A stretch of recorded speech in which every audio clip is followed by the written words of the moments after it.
the shadow of the Hollywood entertainment complex, my impulses were driven in the opposite direction, rejecting the facade of Hollywood glamour for the grittiness and romantic squalor of not only low budget, but no budget filmmaking.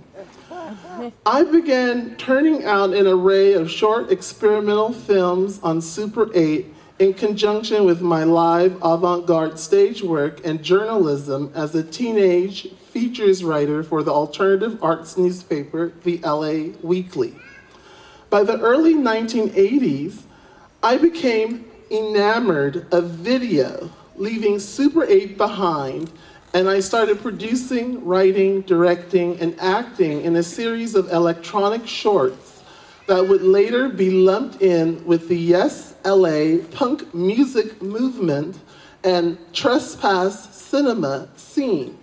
LA's answer to the downtown New York, no, New York, and cinema of transgression movement. Working with my East Hollywood colleagues from Amoeba Records and Filmworks Collective, a ragtag crew of straight and queer malcontents and working class rejects who, like me, were critical of the hardcore punk and post-punk scene's homophobia, misogyny, and sexual conventionality, but even more distressed by the mainstream gay world in the 1980s already becoming increasingly bourgeois and assimilationist.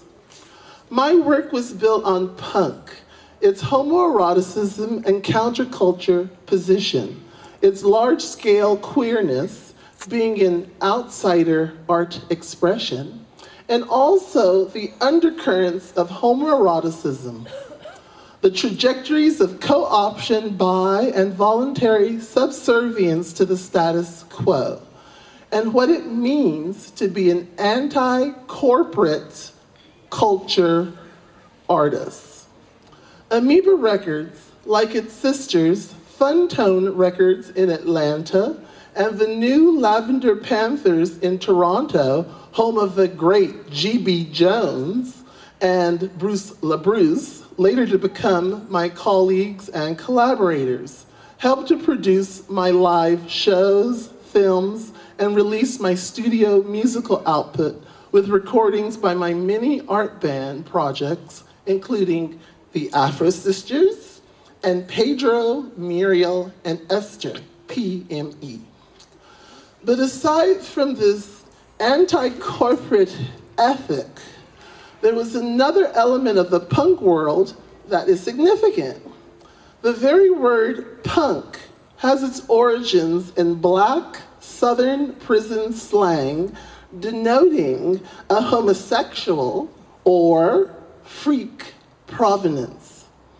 There were so few Black figures in the punk world that we were all automatically seen as uber freaks. In England, Polystyrene of X-Ray Specs. In New York, Ivan Julian with Richard Hell and the Voidoids, and Jean Beauvoir, Plasmatics bassist and Ramones songwriter. On the California West Coast, D.H. Pellegro, drummer of the Dead Kennedys, and LA's Pat Smear of the Germs, later with Nirvana and the Foo Fighters, and my own cousin, Carla Duplantier, the Black lesbian drummer with the Controllers. So being a Black freak, I'm in very good company. The freakazoid, the super freak, jaw freak, lay freak, say chic.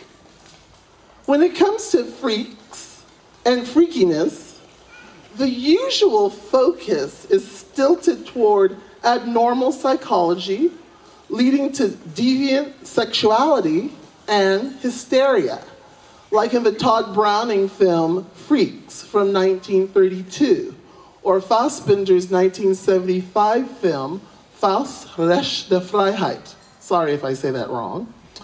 and the carnival freak or circus sideshow specimen. The notion of freakiness as expressed in race is seldom addressed. But first and foremost, what is Black American freakiness? What exactly is the Black freak? Is it a spook, a ghosting, or dark phantom figure? Can it be tamed and nurtured? Is it bred from the shards of colonialism? And if not, how does the freak come into the world in the first place? As one of Fertile Latoya Jackson's 11 tuplets? Perhaps we will find answers to the question, where does the freak come from, if we acknowledge that Black American expression has been poisoned and fertilized by stereotypes. The freak is a comic take on these stereotypes, on Black eccentricity, the historical weight of notions, weirdness as an act of resistance. As an artist, I've happily claimed ownership of my freakiness. I believe in it. Do you? All of my art projects went on to find first a local, then international cult following via the freaky emergence of the homocore/queercore zine movement and its DIY grassroots distribution arm that became a phenomena in the late 1980s.